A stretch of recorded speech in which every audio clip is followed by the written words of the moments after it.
Now, who have we found here? Katie Rink from My Shrewsbury. For anyone who doesn't know about My Shrewsbury, sell it to us. Oh, right. Thank you very much. Well, here is our latest magazine. We are an A4 glossy magazine all about Shrewsbury life. We love arts and culture, representing all the great stuff going on in Shrewsbury. You're online as well, aren't you? We are, thank you. We have a website, myshrewsbury.co.uk, and that has different content on, so that's where you'll find out everything that's going on in Shrewsbury. So don't rely on social media and it whisking past you and you don't see what's going on. Come and have a look at the website and our weekly What's On content there. Where can people find the magazine then? So we print 10,000 and hopefully you'll bump into it wherever you are in town, because we drop them at all key public buildings, so the Market Hall, Theatre 7, in the museum. We also put 4,000 through the doors and another 6,000 go out to lots and lots of local businesses, 350 local business drops. So yes, hopefully wherever you are, you're sure to bump into one. And I love the fact that you use local artists to produce some amazing front covers as well, don't you? That really is, for me, the best part of the job. I absolutely love it. So we've got to know some of the amazing creative people working in Shrewsbury. It's something that I think as a town we should be really proud of. We are really proud of, I think. And so we've had actually some quite famous people on the front covers of My Shrewsbury magazine. Go on, name drop. So over there is Mike Perkins, who's the Marvel DC comic book artist. He's done a couple of covers for us now. Also, we've had Charlie Adlard, The Walking Dead, obviously. And over there's Doodle Boy, international superstar that is Doodle Boy. And Matt Sewell, who's a very lovely, they call him Banksy of the bird world. You know Matt Sewell. Absolutely. Yeah. So yes, I absolutely love every cover that we've had. And there are people out there collecting and framing all of them. So it's very popular. Which is great. Well, great to see you. Thank you very much for your time. Thank you. You're very kind. Lovely to see you guys. Now, you can't come to a business event without catching up with Rachel and Kelly from Shropshire Chamber of Commerce. Guys, how's it going today? Really good, isn't it? Yeah, the vibe in the room's great. Great to see everybody. It's really nice just to get out there and network, isn't it? Yeah, definitely. Caught up with some people that I haven't seen for years, so it's great. Gets everybody out. It does. Now, Kelly, the awards are fast looming. How's things going? Busy. The deadline is tomorrow for the awards. So by the time this goes out, that will have gone. Yes, they've been coming through thick and fast. It's really good response. We've got the new categories, which is really people are really interested in. So looking forward to it. And lots of new people applying, new businesses. So the word's definitely getting out there. Which is great, isn't it? Just to spread the word and celebrate the great businesses we've got here in Shropshire. Definitely, there are some hidden gems, and we really want to celebrate those that don't necessarily able to get out of events like this, but they've got a great story to tell, and we want to hear it. Are there still tables available? There is, yes. If anybody's interested in tables, email us, give us a call, grab us at an event, and we can go through all the details. Search for Shropshire Chamber online, they'll find you. Yep, they will absolutely. You can book it online or through us, whichever's easiest. Guys, listen, have a good rest of the day, won't you? Speak to you soon. Well, I'm here with Rob Griffiths from Blue Orchid Recruitment. Rob, how is the recruitment industry at the moment? It remains quite a challenging area for a lot of businesses. Certain industries are doing very well, and it's quite a buoyant sort of situation that they're in. Other industries are finding gaps in the market where they are finding particular challenges with certain roles that they're looking for. So yeah, across the board it's quite mixed, but it remains quite buoyant because thankfully a lot of businesses are still very driven to expand, to invest, and it's quite an exciting time for the market as well. So you noticed from the current and recent Shropshire Chamber of Commerce at their latest quarterly survey, it said that there was a mismatch between employers and those wanting and looking for jobs. Have you noticed that? Yeah, since the pandemic, there's been a lot of changes in priorities. So you're seeing things like people having needing or particularly wanting to work from home, having some more flexibility. That's, given a bit of a challenge to certain businesses who want to bring people back into the workplace or maybe can't accommodate that on a long-term basis. So there's been challenges competing with city firms or larger firms. You've got local companies and maybe they are competing with firms in Birmingham, in London even, that can offer a better salary maybe, but the job's still here in Shropshire. So for a local Shropshire firm, that is a challenge, I guess. It is, absolutely, and it's very much about how you market yourself, how you change yourself to, look at different things like changing benefits or, enhancing the culture of the workplace to be able to then compete against the larger firms or those firms who are able to look at other things. So sometimes it's really subtle, small changes to be able to ensure that you're getting people still within the local area to come and work for you. You don't want this brain drain, which is what they call it, where you've got these great people, like you said, moving out to the cities because of, bigger opportunities. It's very much about making your environment a lot more welcoming to keep those people in and allow them to thrive. So it's things. Are there any industries or growth sectors at the moment?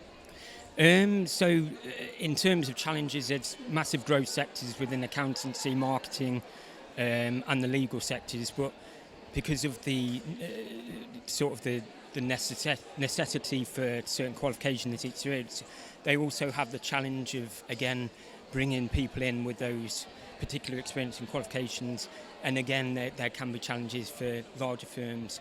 So it's all about marketing, communicating and ensuring that you're really looking for those right people. I guess if businesses have got those challenges, they can contact you.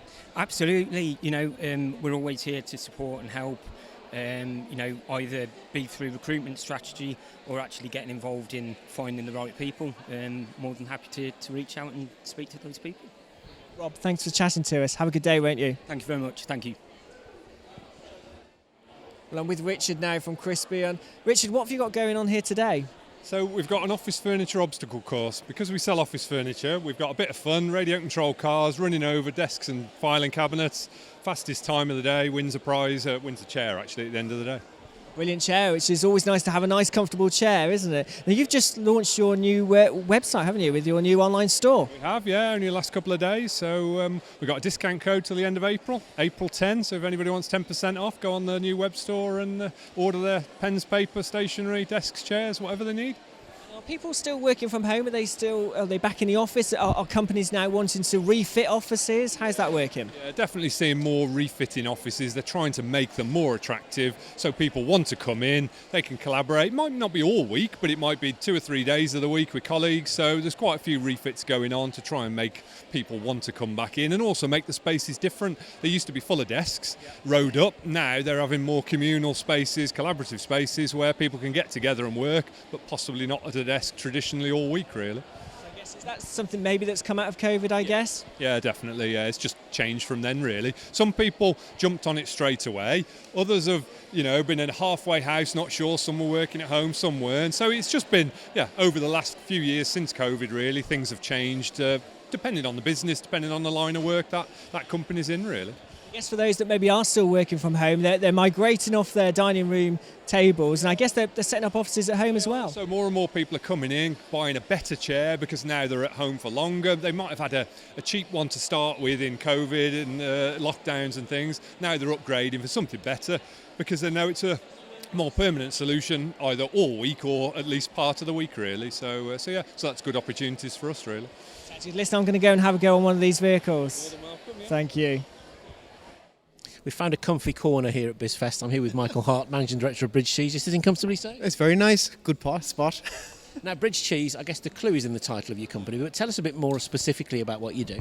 So we're now in our 6th year of trading. What we do is we make functional cheese and we buy natural cheese. And what we do is then blend them together into specific customer blends. So a customer might be looking for a particular cheese that melts in a particular way or cheese that tastes a particular flavour. So we then work with our customers to develop customized blends that we then grate, shred, dice for them and then supply into the food service and food manufacturing sector. So you're not dealing business to consumer, rather, it's more business to business? It's business to business that we focus on. So whilst our products aren't on a retail shelf, you'll find our products on, if you go for a Costa Coffee and a cheese toastie, it's our cheese blend that's on the top of that toastie. So if you're blending, in that way, it's infinite, isn't it? The number of different kind of creations you can come up with. Totally, and certainly as a business, I think when we went in and set the business up, it was really focusing and working with customers to understand what their needs are, and then develop specific blends.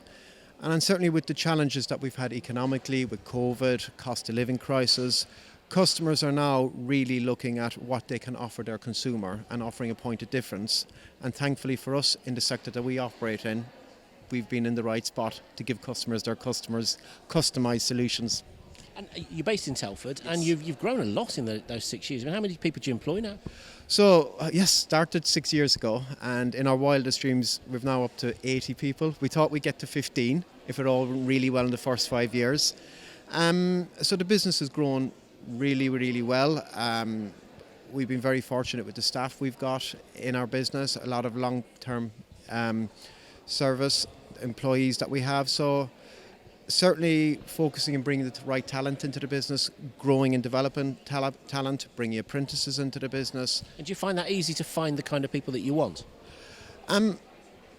Finding people, but then I suppose ultimately there is a labour shortage challenge that every business is facing. We've had to really look at that in the last 2 years and focus on employee engagement. You know, a lot of businesses, we talk about PR to external world, but it's how we engage with our staff on a day-to-day basis. So really focus on improving our staff facilities. We've done things like to all our staff, everybody gets 1 kilo cheese every week to take home to share with their family.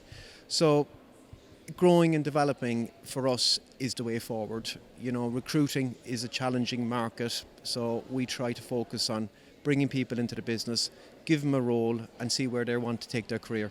So do you sell abroad as well as at the UK? And I'm thinking about the challenges of exporting food-related products in a Brexit world and all of that. Yes, we have actually shipped product to Australia, believe it or not. But certainly Brexit brought its challenges when it comes, and particularly for a business like us who are small to medium size, we had to step back from it. Ultimately, we were not commercially viable and competitive for our customers when we looked at a lot of the red tape, veterinary inspection, shipping costs. So that is something now in terms of our next phase of growth is something we're beginning to look at and really trying to establish ourselves again in the export markets. Looking ahead then, Michael, over the next couple of years, what's the plan for the business? Is it growing organically, doing what you do now, or is it breaking into new areas, new products? Very well put. I think certainly what you just said, Carl, about new products. I suppose the food industry is well publicised that volume can be brilliant, but it's the right type of volume to keep us commercially viable. So we're very, very happy with the growth of the business. We're not desperate to grow, but we will continue to grow when the right opportunity presents itself. So with that in mind, we've now just recently invested in £60,000 in a new pilot plant. We're investing in a new NPD area. So what we want to focus on, continue to grow, but growing with what we do well and look at then at new products, R&D into existing markets, but also looking at export markets and new markets. Excellent, exciting times then. I can't let you go though without asking you, what's your favourite cheese? Well, believe it, for me it has to be a West Country mature cheddar. You know, you can't beat it. And certainly when you see some of the cheese products out in the UK market, you know, British cheese has got a tremendous reputation for quality. And again, in our world, it's about promoting that into our export market. So that's certainly something we're going to be building upon, Carl. I'm flying the flag for Shropshire Blue myself. I do like a bit of that as well. Great to see you. Thanks for your time. No, thank you very much and have a great event. Thank you. Thank you.